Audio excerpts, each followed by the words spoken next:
არსებობს საიდუმლო ისტორიები საბჭოთა კავშირის კოსმოსური მისიების შესახებ 1950-ან 60-იან წლებში. ასევე არსებობს თეორია, რომ იური გაგარინი არ ყოფილა პირველი ადამიანი, ვინც კოსმოსში მოგზაურა. ის უბრალოდ პირველი ადამიანია, ვინც მოახერხა და ცოცხალი გადარჩა კოსმოსში. ერთ-ერთი ასეთი კოსმონავტი გახდათ გენადი ზამადოვსკი. მისი ფოტო ამშვენებდა საბჭოთა კავშირის ერთ-ერთ ყველაზე ძველი გაზეთის აგანიოკის გარეკანს. ის 1959 წელს გადაიღეს. ფოტოზე არიან გამოსახული სხვა პარაშუტისტები და ასევე ინსტრუქტორები. ამავე წელს დაკარგულად მიიჩნიეს ერთ-ერთი ასტრონავტი პიოტრ დალგოვი, მას შემდეგ, რაც მისი ჩაფხუტი გაიბზარა, როდესაც ის ასრულებდა ნახტომს სტრატოსფეროდან 25600 მეტრი სიმაღლიდან.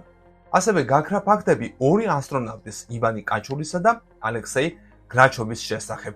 ბევრი მიიჩნევს, რომ ყველა ეს პოტენციური კოსმონავტი დაიღუპა იმ მიზეზით, რომ კოსმოსური მისია ძალიან სახიფათო და წარუმატებელი იყო ბევრი ტექნიკური სირთულიდან გამომდინარე. თუმცა საბჭოთა სისტემა ალბათ იტყოდა, რომ დიდი საქმეებისათვის ეს მსხვერპლი ღირდა.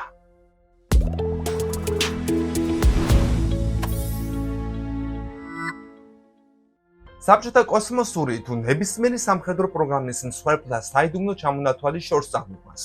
მხოლოდ საილუსტრაციო და იმის წარმოსადგენად ვისაუბრე, თუ რამდენად არაღირებულია ადამიანის სიცოცხლე ისეთი დახურული და რეპრესიული სისტემებისათვის, როგორიც საბჭოთა კავშირი იყო, სადაც არ არსებობს თავისუფალი მედია, თავისუფალი საზოგადოებრივი ინსტიტუტები, რომლებიც ხმას ამოიღებენ ამა თუ იმ უკანონობაზე. ამიტომაა მნიშვნელოვანი დემოკრატიული ორგანიზაციების და დემოკრატიული პოლიტიკის არსებობა ზოგადად ქვეყანაში. ამ ეპიზოდში უფრო ღრმად და ქრონოლოგიურად ვისაუბრებ საბჭოთა კოსმოსური პროგრამების ბნელი მხარეების შესახებ. იმაზე, რასაც წითელი პროპაგანდა საბჭოთა და მსოფლიო მოსახლეობას უმალავდა. ბოტებს და კაგებეს ქართველ და რუს ტროლებს კი წინასწარ გეტყვით, რომ რაც არ უნდა წეროთ კომენტარებში, ჩემს არც ერთ ნერვს არ შეეხება. აბა თქვენ იცით. ჩვენ კი დავიწყეთ.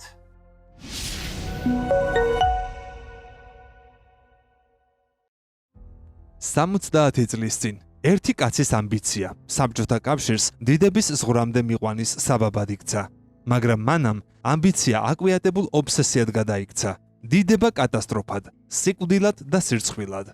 ეს არის საბჭოთა კავშირის დაუოკებელი მიზანი NASA-ს დამარცხების სურვილით.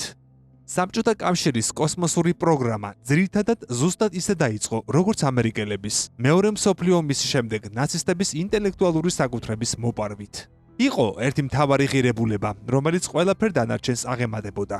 ნაცისტური რაკეტა V2. ტექნიკურად ეს იყო შორი მანძილის ბალისტიკური რაკეტა, პირველი ამ ტიპის, დამანგრეველი ეფექტით, რომელმაც ათასობით ადამიანი იმსხვერპლა ევროპაში. მას გერმანიიდან ინგლისამდე მიღწევა შეეძლო. განსხვავება ბალისტიკურ რაკეტასა და ჩვეულებრივ კოსმოსურ რაკეტას შორის უმნიშვნელოა. უბრალოდ დანიშნულების წერტილით განსხვავდება. გინდა კოსმოსში გაუშვებ, გინდა მიწაზე ჩამოაგდებ. V2 ფაქტობრივად გახდა პირველი ადამიანის მიერ შექმნილი ობიექტი, რომელმაც კოსმოს მიაღწია 1944 წლის ივნისში 175 კილომეტრ სიმაღლეზე. ამერიკელებმა გერმანიიდან ნამდვილი პრიზი წაიყვანეს ვერნერ ფონ ბრაუნი, ადამიანი, ვინც V2 შექმნა და გააუმჯობესა. მაგრამ საბჭოთა კავშირმაც ხელში ჩაიგდო რამდენიმე დასრულებული V2 რაკეტა და ფონ ბრაუნის სამომავლო პროექტების გეგმა. ასევე ამბობენ, რომ საბჭოელებმა რამდენიმე ნაცისტი რაკეტის მეცნიერიც მიიწვიეს. ზოგი ნებით, ზოგიც ძალით. შემდეგი 10 წლეულის განმავლობაში ორივე მხარემ, ამერიკელებმა და საბჭოელებმა ამ ტექნოლოგიით ბირთვული იარაღის არსენალიც კი შექმნეს.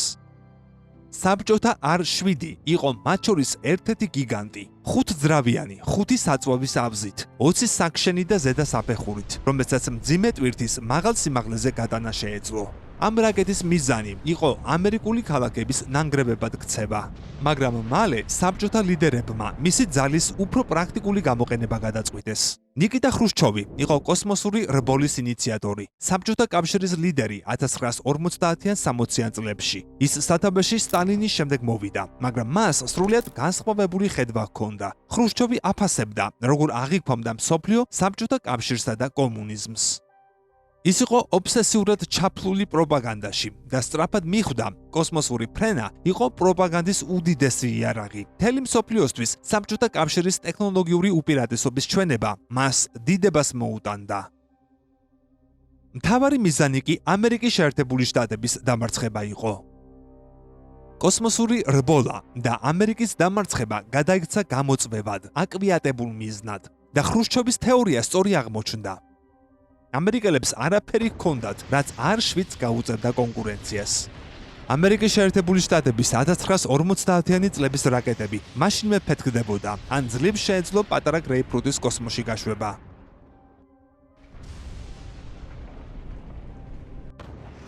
საბჭოთა R7-ის ავტორი იყო სერგეი კოროლიოვი, ბრწყინვალე ინჟინერი, რომელიც თავად საბჭოთა ხელმძღვანელობამ აირჩია პირველი ადამიანური კოსმოსური მისიის ლიდერად. მას იმპერიის მთელი სიმდიდრე ჩაებარა, მხოლოდ იმისთვის, რომ ამერიკელებისათვის დაესწრო. ხრუშჩოვის ბრძანება იყო მკაფიო, გაუშვით თანამგზავრი ორბიტაზე, ნებისმიერ ფასად, რისკების მიუხედავად. კოროლიოვისთვის საბედნიეროდ, ძირითადი ნაწილი უკვე მზად იყო, რაკეტა უკვე არსებობდა, საჭირო იყო მხოლოდ თანამგზავრი.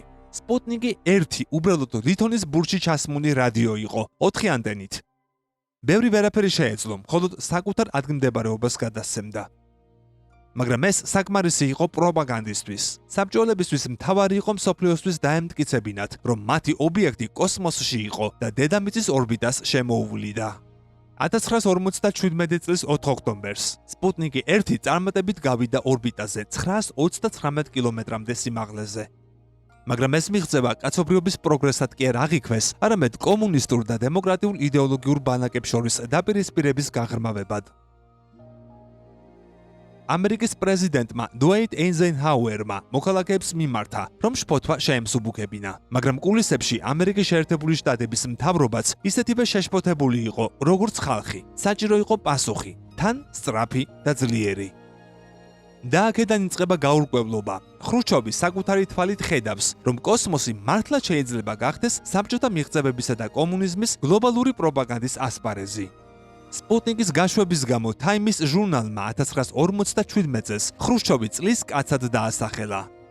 მაგრამ ახლა მას მასშტაბი უნდა გაეზარდა. იგი ჩაება რბოლაში, რომელსაც ფინიშის ხაზი არ ჰქონდა განსაზღვრული, თუ არ ჩავთვლით მთვარეს. მოკლედ, საბჭოელები ლიდერობენ და მათ ეს პოზიცია უნდა შეინარჩუნონ. ხრუშჩოვმა კოროლიოვი კვლავ გამოიძახა. ახლა ადამიანი გავუშვით კოსმოსში, ნებისმიერ ფასად, საფრთხეების მიუხედავად.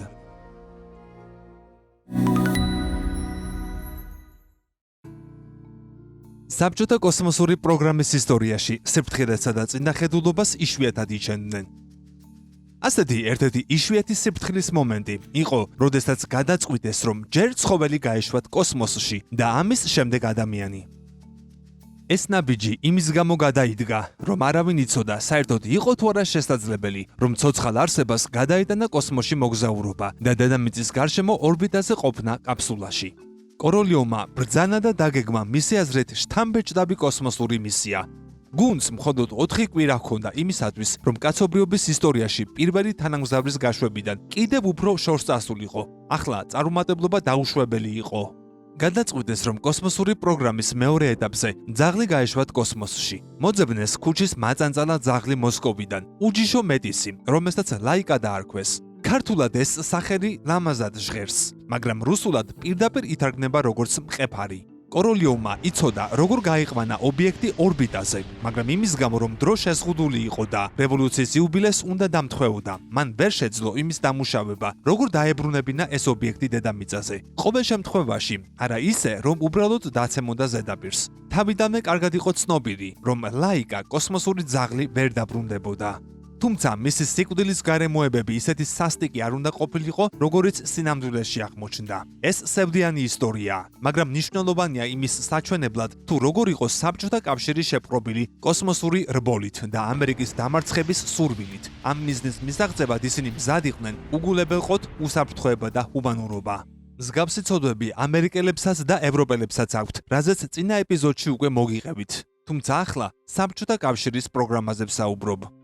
კაფსულაში ლაიკა სპეციალური სარტყელით მიაბეს, რომ არ ემოძრავა. დამონტაჟებული იყო ავტომატური სისტემა, რომელიც უყრიდა საკვებსა და უსხამდა იმდენ წყალს, რომ 7 დღით ყოფნოდა. გეგმის მიხედვით ბოლო ულუფა უნდა ყოფილიყო მოწამლული, რათა ლაიკა ჰუმანურად დაეძინებინათ. კოროლიოვის გუნდმა სულ რაღაც 4 კვირაში ყველაფერი მოახერხა. მათ შეიმუშავეს და ააგეს სპუტნიკ 2, ყველა საჭირო სისტემით, რაც საშუალებას მისცემდა ძაღლს გადარჩენილი იყო ფრენის განმავლობაში. ეს იყო წარმოუდგენელი სიჩქარით შესრულებული პროექტი და ყველას ესმოდა, რომ ეს ასე იყო. ისინი ჯერ ქაღალდზე ხატავდნენ დიზაინს და მყისვე იწყებდნენ მშენებლობას. წინასწარი ტესტირების დრო საერთოდ არ ჰქონდათ, მაგრამ მათ შეძლეს ხრუშჩოვის მიერ მიცემული ვადების დაცვა და რაკეტა 1957 წლის 3 ნოემბერს გაუშვეს. რამდენიმე დღეში საბჭოთა კავშირმა აღნიშნა რევოლუციის იუბილე, დედამიწის ორბიტაზე მყოფი პირველი ცხოველის ფონზე. რა თქმა უნდა, ხალხისათვის არ უთქვამთ, რომ ლაიკა 7 ნოემბრამდე უკვე გარდაცვლილი იყო. მან დაახლოებით 4 ორბიტული შემოვლა გააკეთა დედამიწის გარშემო, სანამ სპუტნიკ 2-ის ტემპერატურის კონტროლის სისტემა არ გამოვიდა მწყობრიდან და გადახურდა. არა მხოლოდ ის, რომ ცხოველმა უსაფუძვლოდ იტანჯა და ცოცხლად დაიფუბკა. საბჭოელებმა ამ ექსპერიმენტიდან არაფერი მნიშვნელოვანი არ ისწავლეს, გარდა პროპაგანდული სვლისა. ლაიკა იმდენ ხანს ვერ გადარჩა, რომ საჭირო მონაცემები მოეპოვებინათ.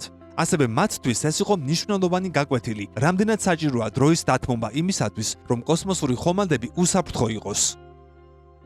ეს არ იყო უკანასკნელი შემთხვევა, როდესაც უსაფრთხოება მეორე ხარისხოვნად მიიჩნიეს ვადებთან შედარებით და სამწუხაროდ ასეთმა მიდგომამ ბევრი სხვა ტრაგიკული შედეგები გამოიწვია მომავალში. კოსმოსის შესწავლის ადრეულ დღეებში თვალსაჩინო გახდა განსხვავება საბჭოთა და ამერიკულ მიდგომას შორის კოსმოსური ფრენების მიმართ, განსაკუთრებით ჰუმანურობის ნაწილში.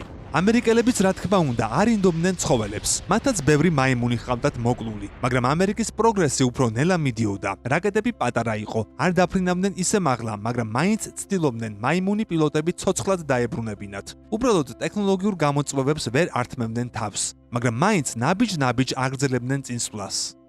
ამასობაში საბჭოთა კავშირში კოროლიოვი გეგმავდა პირველი ადამიანის კოსმოსში გაშვებას. ერთი წარუმატებელი ძაღლის მისიის შემდეგ მათ დაიწყეს უმაღლესი დონის რეაქტიული მფრინავების რეკრუტირება კოსმონავტებად. ეს ადამიანები საიდუმლოდ მოქმედებდნენ. არავინ იცოდა, ვინ იყვნენ ისინი ან რას აკეთებდნენ. თვით მათი ოჯახებიც კი ვერ იგებდნენ სიმართლეს. 1960 წლის აგვისტოში საბჭოთა კავშირმა კიდევ ერთი ცხოველთა მისია ჩაატარა და შეძლო 2 ძაღლის ორბიტაზე გაშვება, სპუტნიკ 5-ით. მათ ერთი დღე გაატარეს კოსმოსში და უსაფრთხოდ დაბრუნდნენ დედამიწაზე. მათთან ერთად დაბრუნდნენ ნაცრისფერი კურდღელი, 42 თაგვი, 2 ვირთხა, პუზები და რამდენიმე მცენარე. ეს იყო პირველი დედამიწაზე დაბადებული არსებები, რომლებიც ორბიტაზე ავიდნენ და ცოცხლად დაბრუნდნენ. სამწუხაროდ, ყველა არსება, რომელიც ჩართული იყო საბჭოთა კოსმოსურ პროგრამასა და რაკეტების განვითარებაში, ასეთი იღბლიანი არ აღმოჩნდა. საიდუმლოების მაღალი დონიდან გამომდინარე, რთულია ზუსტად ვიცოდეთ, რამდენი ადამიანი დაიღუპა ან დაშავდა ადამიანური კოსმოსური ფრენისთვის ბრძოლაში. თუმცა ვიცით ნედელინის კატასტროფის შესახებ, რომელიც ბაიკონურის კოსმოდრომზე 1960 წლის ოქტომბერში მოხდა, როცა R-16 რაკეტის პროტოტიპს ამზადებდნენ პირველი საცდელი ფრენისთვის. მოკლე ჩართვამ მეორე ეტაპის ძრავის აალება გამოიწვია, რამაც თავის მხრივ პირველ საფეხურზე მყოფი ბუსტერის აფეთქება გამოიწვია, ფაქტობრივად გიგანტური ქიმიური ბომბივით. ოფიციალური ცნობით ამ აფეთქებამ 54 ადამიანი იმსხვერპლა, მაგრამ ამის შესახებ ინფორმაცია საზოგადოებამ მხოლოდ 1989 წელს გაიგო. თუმცა ცნობილია, რომ რაკეტა კვლავაც აჩქარებული ტემპით მზადდებოდა, რათა 7 ნოემბრის რევოლუციის დღისადმი მიძღვნილი ღონისძიებისათვის მოესწროთ გაშვება. კვლავაც უსაფრთხოება შეეწირა ვადებს. 1961 წლისთვის კოროლიოვმა და მისმა გუნდმა სპუტნიკზე დაფუძნებული თავიანთი ცოდნა ახალ კოსმოსურ ხომალდში გადაიტანეს ვოსტოკში. მართალია ეს ხომალდი არც ისე სრულყოფილი იყო, მაგრამ საბჭოელები დარწმუნებულები იყვნენ, რომ მას შეეძლო ადამიანის ორბიტაზე გაშვება და დაბრუნება. ანუ თითქმის დარწმუნებულები იყვნენ. რაც კოროლიოვს ჯერ კიდევ არ ჰქონდა გადაწყვეტილი, იყო როგორ დაესვა ეს კაფსულა ისე, რომ ბორტზე მყოფი ადამიანი არ მომკვდარიყო. დაბრუნების სიჩქარე ჯერ კიდევ მეტისმეტად დიდი იყო, რომ პარაშუტებს გაეწონასწორებინა. კოსმონავტი იური გაგარინი აირჩიეს პირველ ადამიანად, რომელიც კოსმოსში გაფრინდებოდა.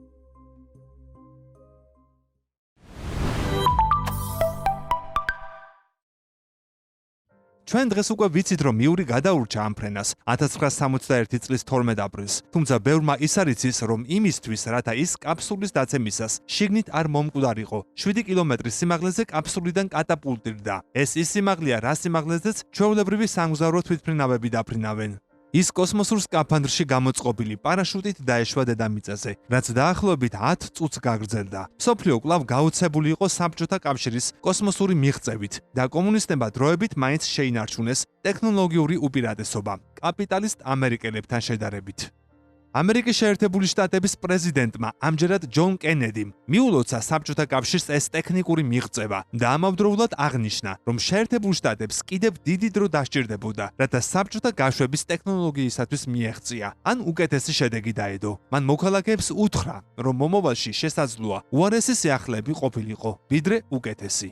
საბჭოთა ლიდერის ნიკიტა ხრუშჩოვისთვის ეს კიდევ ერთი გამარჯვება იყო. მისი თვალით დანახული საბჭოთა კავშირის ბრწყინვალე მომავალი აშკარად კოსმოსში იყო, მაგრამ ამ წარმატებამ უფრო მეტად გააღვივა მისი ამბიციები. მისი შემდეგი მიზნები მერყეობდა დიდი ოცნებებისა და სიგიჟის ზღვარზე. პირველი ადამიანი მთვარეზე აუცილებლად საბჭოელი უნდა ყოფილიყო. შემდეგ მთვარეზე სამხედრო ბაზები აშენდებოდა. და ბოლოს კოსმონავტებს მთვარე მთლიანად წითლად უნდა შეეხებათ, რათა მსოფლიოს არასდროს დავიწყებოდა საბჭოთა დომინაციის ქვეშ ცხოვრება. სიგიჟია. მართალია, საბჭოელები ამ ეტაპზე ცოტათი თავმომწონად იქცეოდნენ, მაგრამ ამის საფუძველიც ჰქონდათ. ამერიკელებმა ალან შეპარდი კოსმოსში გაგარინის ფრენიდან სულ რაღაცა ერთი თვის შემდეგ გაუშვეს. თუმცა მისი ფრენა მხოლოდ სუბორბიტალური იყო, ანუ კაფსულა უბრალოდ აფრინდა და მალევე დაეშვა უკან, დედამიწაზე. NASA მთლიან წელიწადს ხარჯავდა დაბალ სიმაღლეზე ფრენის ტესტებზე. იმ დროს, როცა საბჭოთა კავშირის კოსმონავტები კოსმოსში სრულ ერთ დღეს ატარებდნენ. თუმცა საბოლოო მიზანი მაინც მთვარე იყო, ნამდვილი კოსმოსური რბოლის მწვერვალი. მაგრამ თუნდაც საბჭოთა კავშირის არც თუ მკაცრი უსაფრთხოების სტანდარტებით მთვარემდე მისვლა წარმოუდგენლად რთული ამოცანა იყო. ამას გაცილებით მეტი ენერგია სჭირდებოდა, ვიდრე არ 7 რაკეტას შეეძლო. ასე რომ, მთავარი კონსტრუქტორი სერგეი კოროლიოვი შეუდგა თავისი შედევრის შექმნას, N1-ს. ეს იყო მონსტრი. მისი დიამეტრი 17 მეტრი იყო, სიმაღლე 105 მეტრი. მას 30 ძრავა ჰქონდა და ზემოდან მაგრდებოდა კოსმონავტების კაფსულა და მთვარის მოდული სამკაციანი ეკიპაჟისთვის. მაგრამ ასეთი გიგანტი შექმნა დიდ დროს მოითხოვდა. ამ დროის განმავლობაში კი საბჭოელებს სჭირდებოდათ კიდევ ერთი სენსაციური დემონსტრაცია, რათა კოსმოსურ რბოლაში უპირატესობა შეენარჩუნებინათ. ეს გახდა პირველი კოსმოსური გასეირნება, ეგრეთ წოდებული Space Walk-ი. ეს პატივი ალექსეი ლეონოვს ერგო, რომელმაც 1965 წლის მარტში დატოვა კაფსულა და ვარსკვლავებს შორის თავისუფლად იფრინა.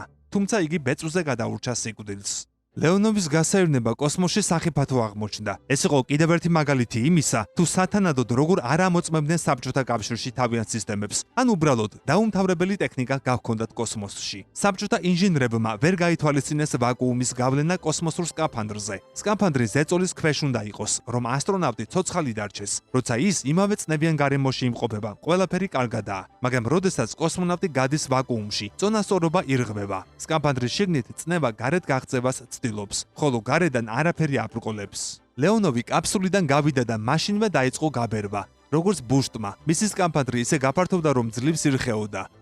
ვერც კი ახერხებდა მის მკერდზე დამაგრებული კამერის ხელში დაჭერას. ძლივს მიაღწია კაფსულის ხვრელამდე, მაგრამ იმდენად დიდი იყო, რომ მასში ვეღარ ეტეოდა.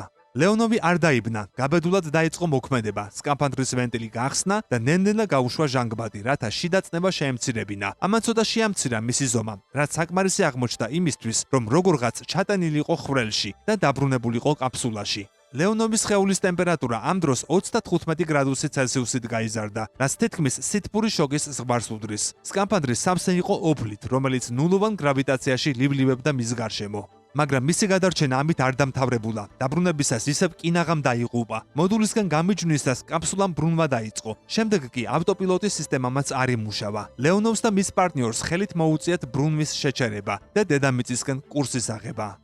მათ დაშვების განსაზღვრული კურსიდან 400 კილომეტრით გადაუხვიეს და ციმბირში ჩამოვარდნენ. შუადღეში, ზამთარში, ღამით, გარშემო მგლები და დათვები. საბედნიეროდ მეორე დღეს იპოვეს. წლების შემდეგ, როცა საბჭოთა არქივები გაიხსნა, ლეონოვმა თქვა, ყოველ ჯერზე, როცა იმ მისიას ვიხსენებ, ვხედავ შეცდომებს, რომლებიც შეიძლებოდა თავიდან აგვეცილებინა, ყველაფერი ზღვარზე იყო. და ეს ერთი ფრაზა ზუსტად აღწერს საბჭოთა კავშირის კოსმოსურ პროგრამას ამ დროისათვის. უთვალავი შეცდომა, დაუგეგმავი რისკები, ნახევრად დასრულებული პროექტები და მუდმივი იმედი, რომ რაღაც მაინც იმუშავებს.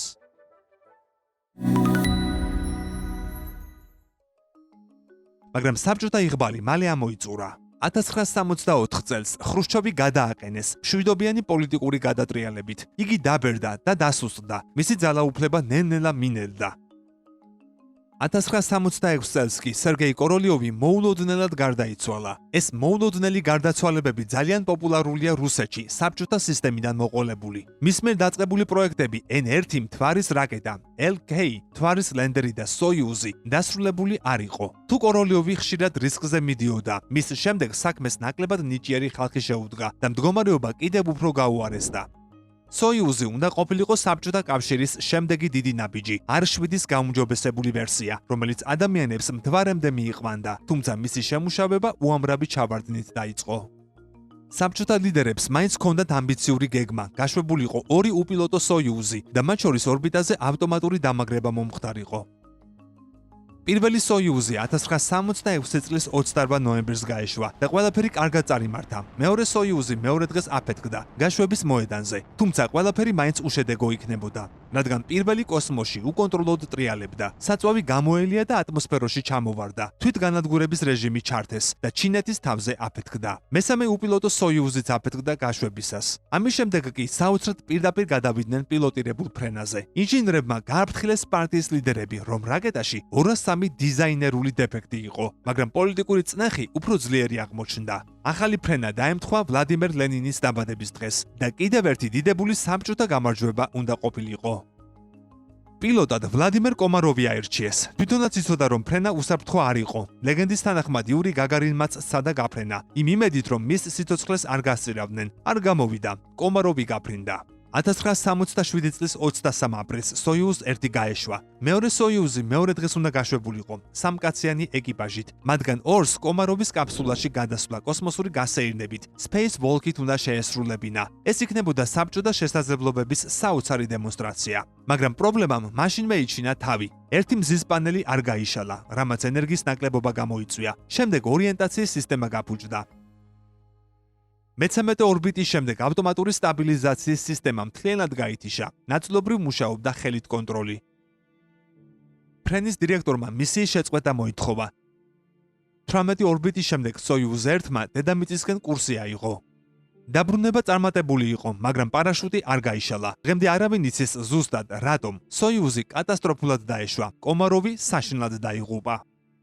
ამბობენ, რომ იგი ბოლო წამებში ყვიროდა შიშისგან არა, არამედ რისხვისგან. მისი ბოლო სიტყვები იყო: "წყევლე ყველა იმ პოლიტიკოსსა და ინჟინერზე, რომლებაც მისი სიკვდილი შეგნებულად დაგეგმეს." საბჭოთა კოსმოსური, შესაბამისად პოლიტიკური დიდება დასრულდა. 1969 წელს კი N1 რაკეტამ საბჭოთა კავშირის მარცხი სამუდამოდ გააფორმა. კოროლიოვის მონსტრი პირველად 1969 წლის თებერვალში გაუშვეს. ერთ წუთში იმდენი პრობლემა დაეწყო, რომ ინჟინერებმა გამორთეს და 50 კილომეტრის მოშორებით ჩამოვარდა. მეორე გაშვება 3 ივლისს იყო. რაკეტა რამდენიმე წამში აფეთქდა. ეს იყო ერთ-ერთი უდიდესი არაბირთული აფეთქება კაცობრიობის ისტორიაში. და ზუსტად 2 კვირის შემდეგ 1969 წლის 16 ივლისს NASA-მ გაუშვა აპოლო 11 და 20 ივლისს ამერიკელები პირველად დაეშვნენ მთვარეზე. საბჭოთა კავშირის მთელი ეს პანიკური სიჩქარე, რითიც ისინი წინ მიიწევდნენ ადამიანების სიცოცხლის ხარჯზე, საბოლოოდ უაზრო აღმოჩნდა. NASA-მ იმ დროს ფრთხილად, ეტაპობრივად ტესტებზე დაფუძნებით იმუშავა.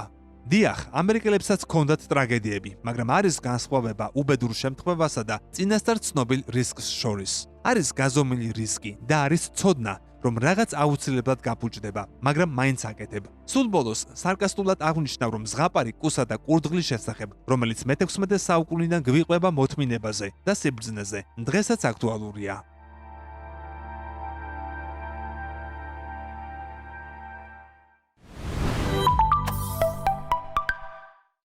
ეს ვიდეო წარმოადგენდა საბჭოთა კავშირის კოსმოსური პროგრამის განვითარების შესახებ დეტალურ აღწერას. რა თქმა უნდა, საბჭოელებას მნიშვნელოვანი წვლილი შეიტანეს კოსმოსური ცოდნის გაღრმავებაში, თუმცა ამერიკულთა შედარებით ბევრად ნაკლები. განსაკუთრებით კი იმ რისკებისა და შეცდომების გამო, რაც ამ პერიოდში მოხდა. კოსმოსური რბოლა ეწოდება პერიოდს, როდესაც ორი კოსმოსური პიონერი, საბჭოთა კავშირი და შეერთებული შტატები ამ საკითხშიც პირველობაში უნლიმიტოდ ეჯიბრებოდნენ. გარე კოსმოსის გამოკვლევასა და ადამიანის მისიაში რბოლა, სამყაროს შესწავლის მიზნით, უფრო მეტად პოლიტიკურ სამხედრო დაპირისპირებას ჰგავდა. თუმცა საბოლოო ჯამში მაინც სასარგებლო სვლები მოიტანა კოსმოსის ათვისების საქმეში. რომ არა ასეთი მკვეთრი დაპირისპირება ორ სამყაროს შორის, ალბათ კიდევ დიდი ხანი დაგვაგვიანდებოდა უკვე გაკეთებული აღმოჩენების საკითხში. მე მოგაწვდით სიახლეებსა და განახლებებს კოსმოსის ყველა მიმართულებით, მათ შორის SpaceX-ისა და NASA-ს მისიებზე, რომლებიც მიზნად ისახავენ მარსისა და მთვარის კოლონიზაციას. თუ დაინტერესებული ხარ კოსმოსის კვლევით, მარსის კოლონიზაციით და კოსმოსურ მოგზაურობებთან დაკავშირებული ყველა საკითხით, სწორ არხზე მოხვდი. მე მიყვარს კოსმოსი და ვიმედოვნებ, სხვებსაც შთავაგონებ მეტი გაიგონ ჩვენს გარემომცველ სამყაროზე. ამისთვის კი გთხოვ მხარი დამიჭირო, მოიწონე ეს ვიდეო, დააკომენტარე და გამოიწერე არხი. მომავალ საინტერესო ისტორიამდე.